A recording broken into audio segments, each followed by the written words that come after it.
Booktube. My name is Elizabeth. Welcome or welcome back to my channel, Book as in Books. This video is a pile of possibilities for the month of August because the month of July is almost over and it's time to think about August. Now, if you've been to my channel before, you know that I just love readathons. I see an announcement and I want to join in automatically. Well, not automatically, but almost. And in August, there are so many good things going on Booktube. I had to exclude some readathons. So I have narrowed down my choices to 4 events. One of them is not a readathon, one of them is the Booktube Prize. The other 3 are readathons. Now, if you come for specifically one of them, I will leave timestamps in the description box and you will be able to go straight to the pile of possibilities for the event that interests you. I will also leave all the relevant information in the description box. So the links to the announcements, to the hosts, the prompts, and all things like that. So just click on that description box. There's a whole lot of things in there. The 4 events that I want to participate in are the Booktube Prize, Women in Translation Month, AugustOfAdventures, and of course, Garbaugust. Now, the first one I'm going to talk about is the Booktube Prize. In June, well, rather at the end of May, I said, I will probably judge the semifinals because the computer selects the people who have judged the fewest round, blah, blah, blah. And the computer did not select me. So I am not judging the semifinals. However, I will judge the final because the computer rejects no one. So for this round, I know I will judge the final for the non-fiction division of the Booktube Prize. Now, of course, I don't know what these books are. My little pinky finger tells me that Empire of Pain will be there, and my little the other pinky finger tells me that How the Word is Passed by Clint will make it there. However, I don't know. And regardless of what makes it there, I may have up to 6 books to read, but one of these 2 books that I've just mentioned, I've read How the Word is Passed, so perhaps I will have to read just 5 books, and perhaps one of the books that I've read will make it through. I have read 4 books that are in the semifinals, so it's possible that I will have to read just 2 books.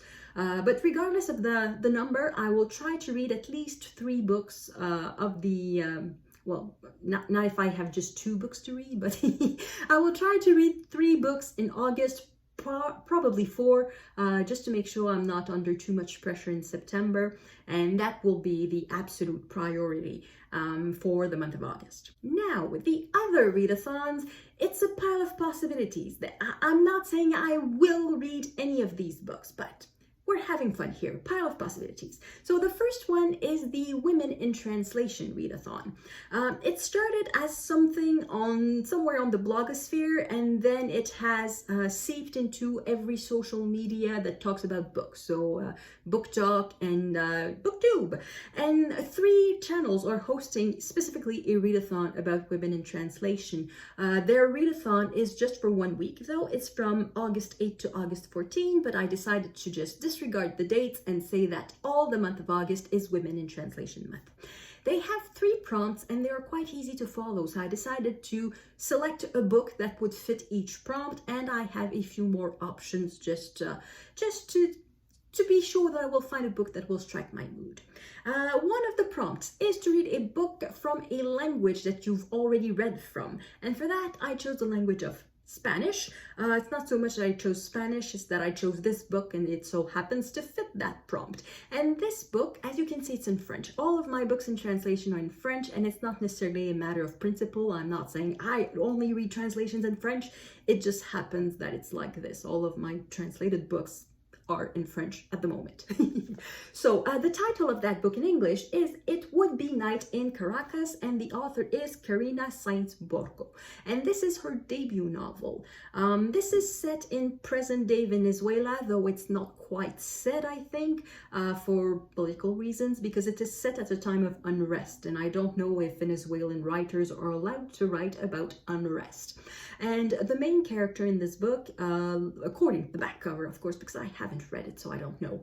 She lives in a building that is in the middle of this restless zone, and she has to leave her apartment, and she finds refuge with a neighbor who is the daughter of the Spanish woman. So this is the English title. The French title is much closer to the original Spanish title, which is La hija de la Española. And I now realize that I haven't mentioned the hosts of the readathon. That is very, very rude of me. So the hosts are Matthew Charapa, Jennifer at Insert Literary Pun here, and Kendra Winchester. That was really rude of me. I said at the beginning that the information is in the description box, but it doesn't mean that I cannot provide the information on the video. I'm sorry. So, information in the description box. And the first prompt was, well, the first one of the prompts was a book from a language you've read from, and my choice for that is this book in Spanish. And for me, I think it's the first time I will read, if I read it, a book from an author from Venezuela. I've never read from Venezuela, so that's an adventure for me. I'll put it behind me. Another prompt is to read a book that brings you joy, and for that they don't mention what reason, and for me the reason I hope will be obvious. Look at that cover. I just love that cover, just so colorful, so pretty. I just love it. And as you can see, the author is Zoya Pirzad. I have no idea how to pronounce this. The author is from Iran. So this is translated from the Persian. It is a collection of short stories. It is not available in English as far as I know. However, if you're interested in that author, she has written another book. Well, she has written multiple other books, but one of them at least is translated in English, and that one is Things We Left Unsaid.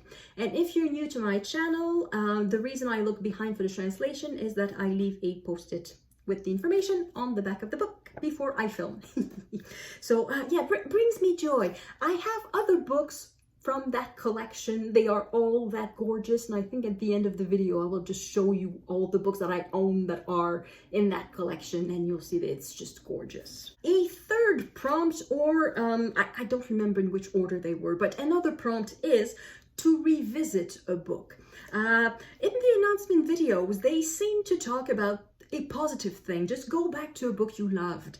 And I chose a book that I hated. And I hope I will not shock some of my viewers because she is a beloved author. It is Clarice Lispector from Brazil. I read this book, Passion According to G.H., in university. I did not study literature at university, but I did take one class of literature, and it was literature and translation, I think. And this book was on the program, and I hated it.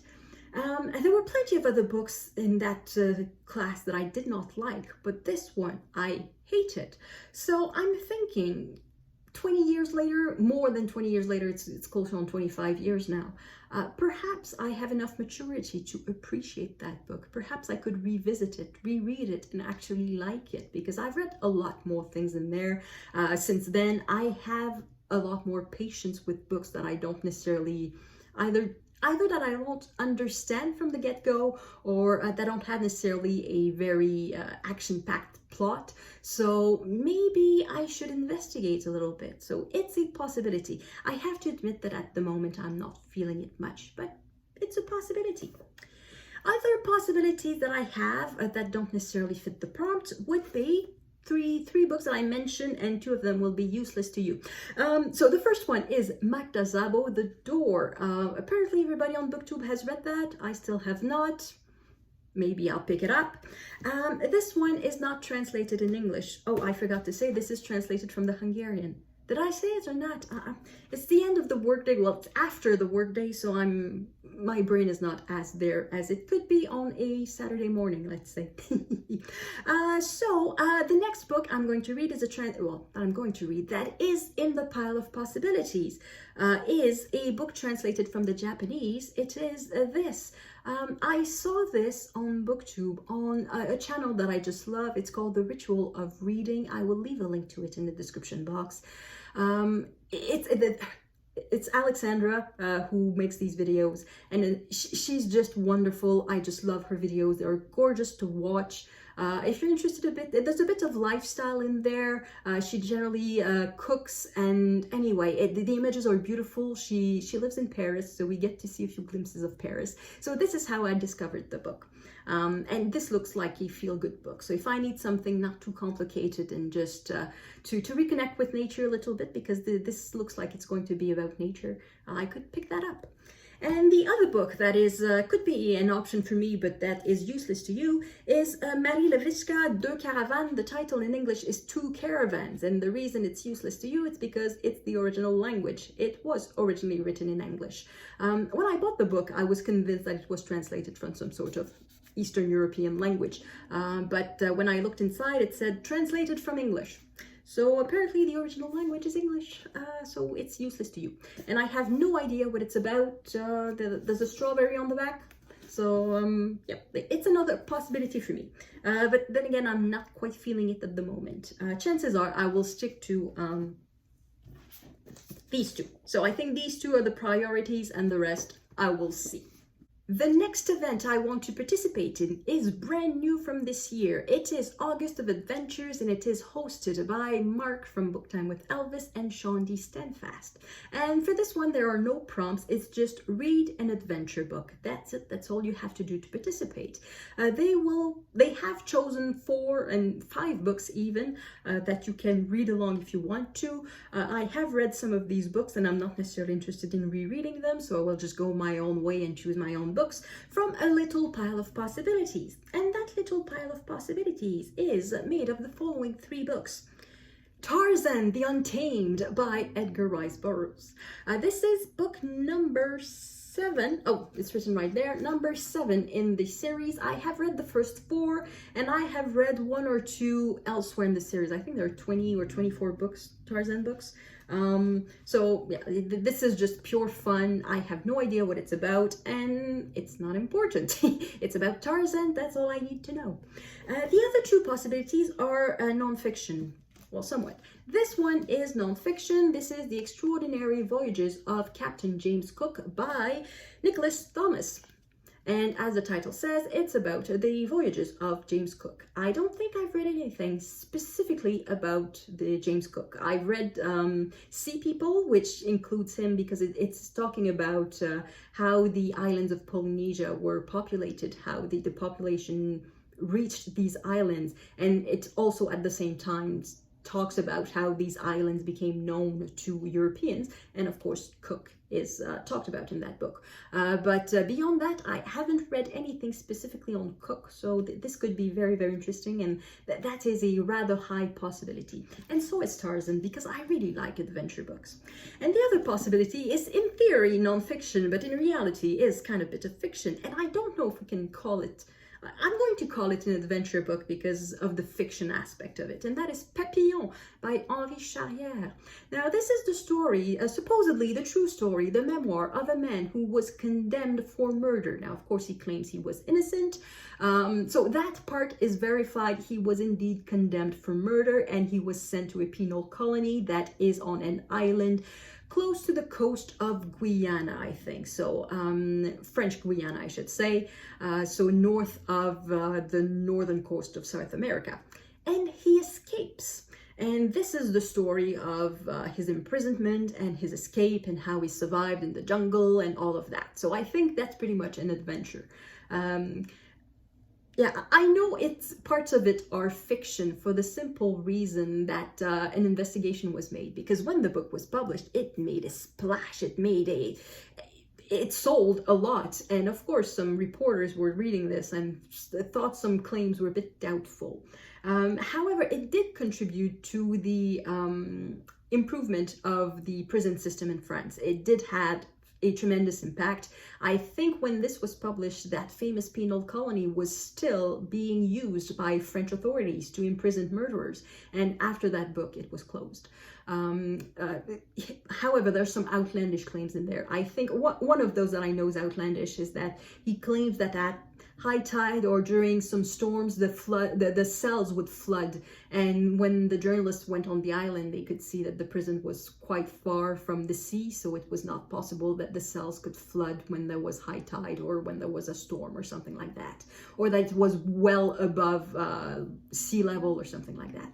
So there are plenty of outlandish claims. Many of them are unverifiable. For example, whether he did escape or not, I think that is not quite verified, and how he lived after he reached the continent, that is not quite verified either. So yeah, I think it's an adventure book. I'm going to consider it an adventure book. And finally, the last event in which I want to participate is once again a brand new event to BookTube. It is a Garbaugust. It is an event dedicated to garbage, to trash, to books that are snobbed, to books that are looked over, that are looked at with disdain, that are considered to be bad for you.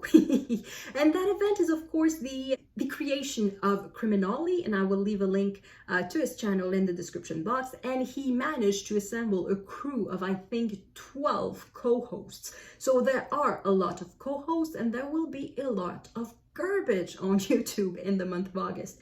I think BookTube will become a garbage dump. Now, before I announce my pile of possibilities, I will make three preliminary remarks, observations. The first one is I have not read these books, so I don't know whether they're trash or not. I'm judging on the cover, on reputation, on the summary. I'm not saying they are trash, so if you happen to be an author who sees your book in this pile, though most of them are dead, so it's not a problem, I think, don't be offended, because this is an event that is joyful. It's to enjoy these terrible books. Not so much that the books are terrible, it's that the books are considered bad for you, I think. I think that's the best way to present trash, is that the book is viewed as being bad for you. My second observation is that what is trash to me may not be trash to you. Now, I've seen some announcements, some pile of possibilities or TBRs announced on BookTube, and I can see that some people are ready to dive headfirst in the cesspool. I'm not. I'm a bit of a chicken when for that. I know myself. I know I will not necessarily enjoy a book that is that bad. And there's a lot of subgenre that I'm not really attracted to. So I think there's a lot of trash in like science fiction and action and thrillers, and that's not necessarily the sort of books that I read. So I'm not going to start reading those by reading trash. So that's the reason why my options are perhaps a bit more limited. So I will step into the gutter. I will go ankle deep. I understand there will be some splatter. It may reach the knees. It may reach a bit above the knees, but I'm not diving headfirst. So this is garbage for me. My interpretation of garbage. You feel free to disagree with me. Feel free to think that this is not suitable for Garbaugust. Though there are one or two choices. You cannot deny that it's suitable. But yeah, so it's my garbage. It's not necessarily your garbage. It's my garbage.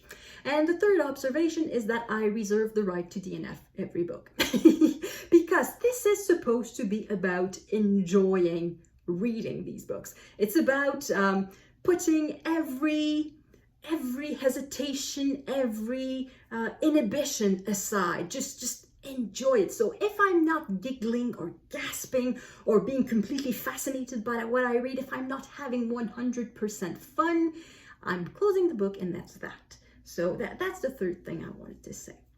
So without further ado, what are my possibilities for Garbaugust? The readathon is organized in 4 weeks, so 4 prompts. I will not follow the weeks because that is way too regimented for me. I will consider these themes as prompts that can be used at any time during the month. So one of these prompts is, and I will go to my computer just to make sure I have it right, sex and or violence, trash that goes out of its way to be explicit. Now, of course, I have not read the book, so I don't know if in my case, sex will be explicit. This is not violence. As you can see from the gorgeous cover, Love in the Wild by Emma Castle, a Tarzan retelling. How did I find that book? It was for August of Adventures. I went on script and I typed Tarzan because I wanted to know if they had Tarzan on the on script, and they do have plenty of Tarzan, and they also have this. Now, what does it say? I copied it here. It says a sensual, powerful, and thought-provoking Tarzan retelling. Now, I guess teenage boys have thoughts, so thought-provoking. Grown women have thoughts too. It's okay. So Eden Matthews stumbled upon the discovery of a lifetime while photographing wildlife deep in the heart of Africa. A gorgeous god of a man living in the wilds of the African jungle among a family of gorillas.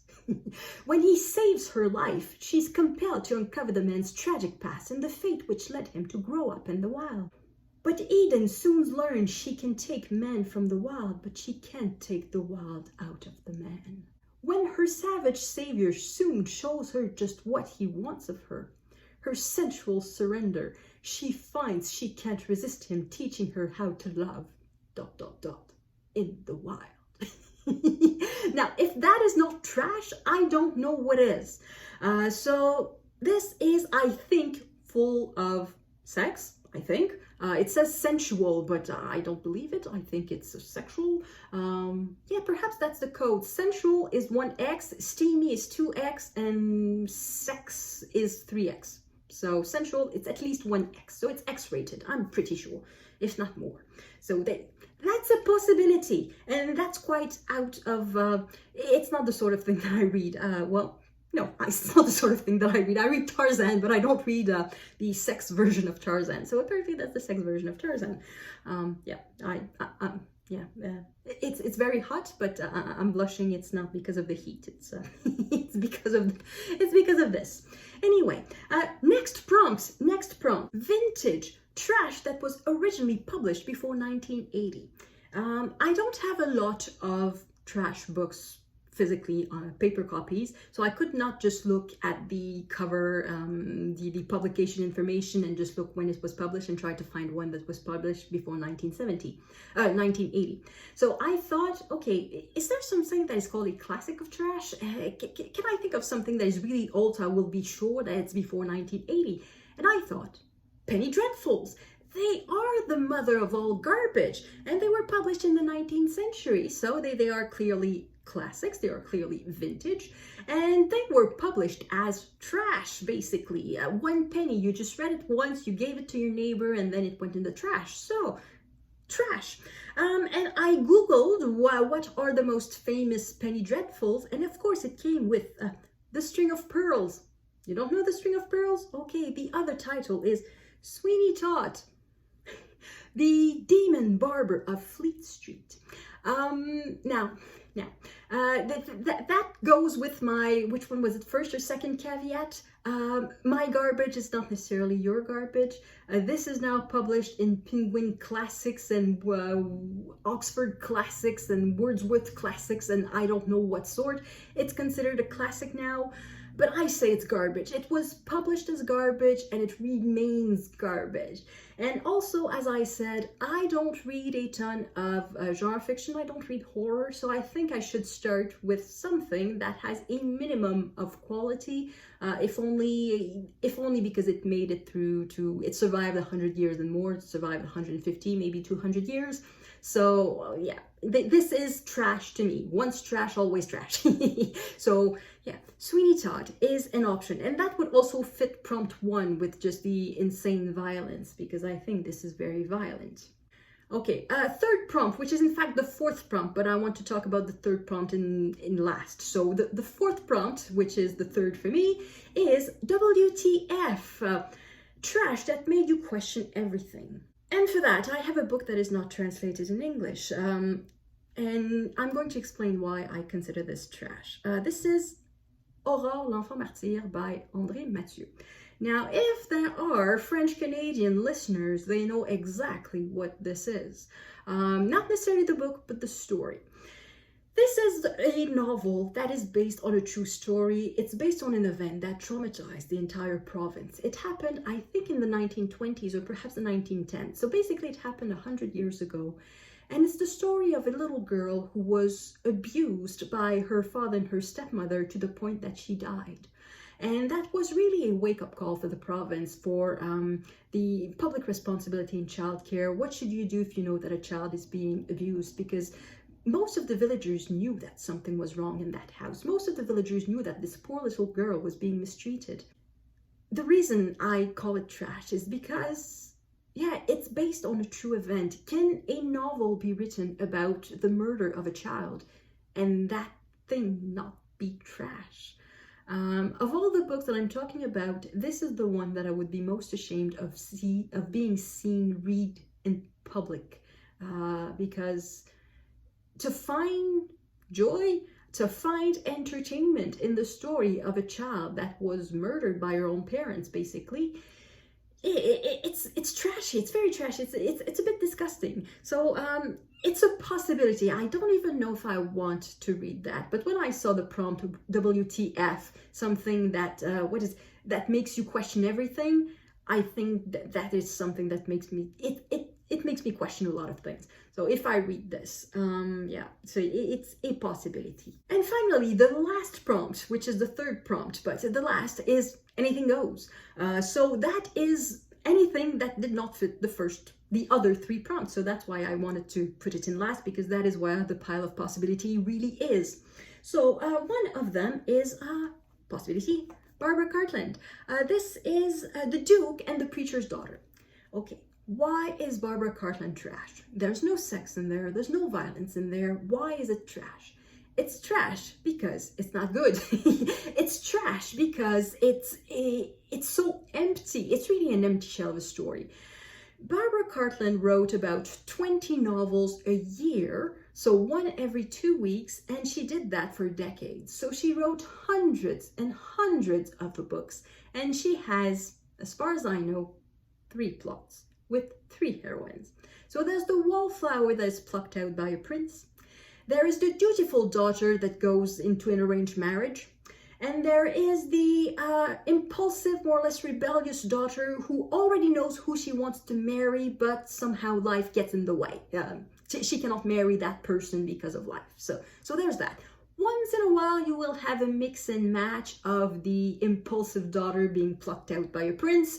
But generally, it's these 3 stories, and the only thing that changes is the time period. It is the country. It is the hair color and the color of the dress of the girl, and that's it. And after you've read one of these, you feel more stupid than you were when you began. So this is why I call Barbara Cartland trash. Now I say that with a lot of joy. I've read quite a few Barbara Cartlands, and that's the reason why I picked a book of hers, because I know I'm going to enjoy it.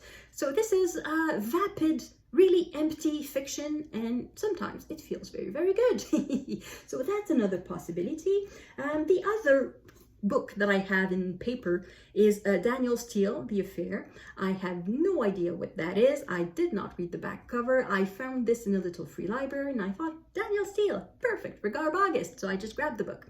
And if I don't read it before the end of August, it goes back to a little free library, because I don't think I want to keep that forever and ever on my shelves.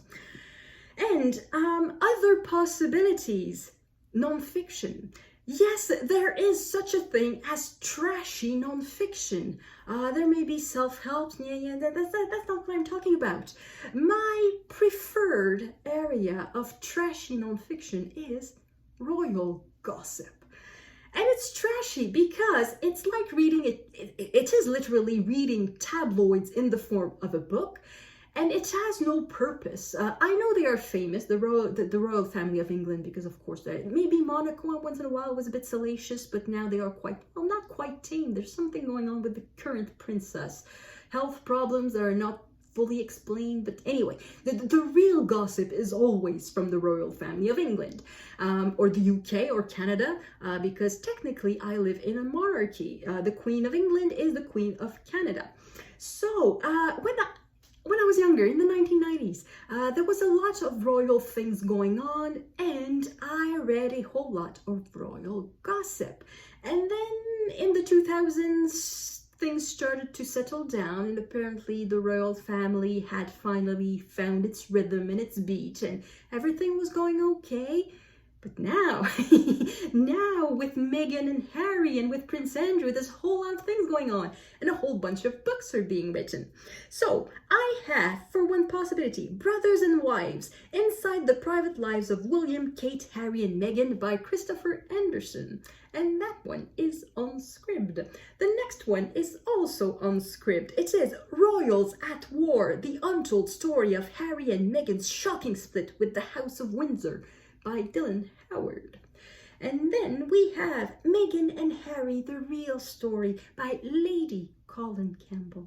So all these 3 books are on Scribd, so I'm not paying much for them. I'm paying my subscription, and then I can read, well, all the images that I showed you except the French book, they are all available on Scribd, so that means I'm paying my regular subscription and I have access to countless trashy books.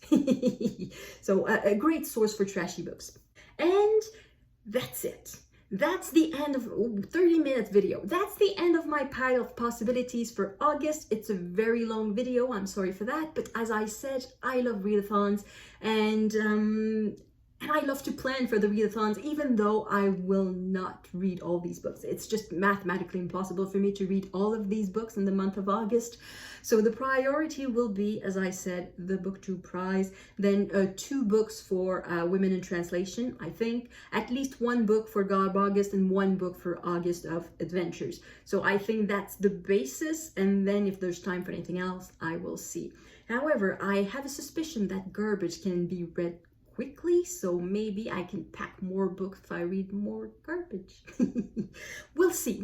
It's going to be a very fun month, particularly with I think the 2 new events, Garbaugust and Augustofadventures. Not that Women in Translation is not fun, but I think as booktubers we will discover more stuff with the new events than with the older one.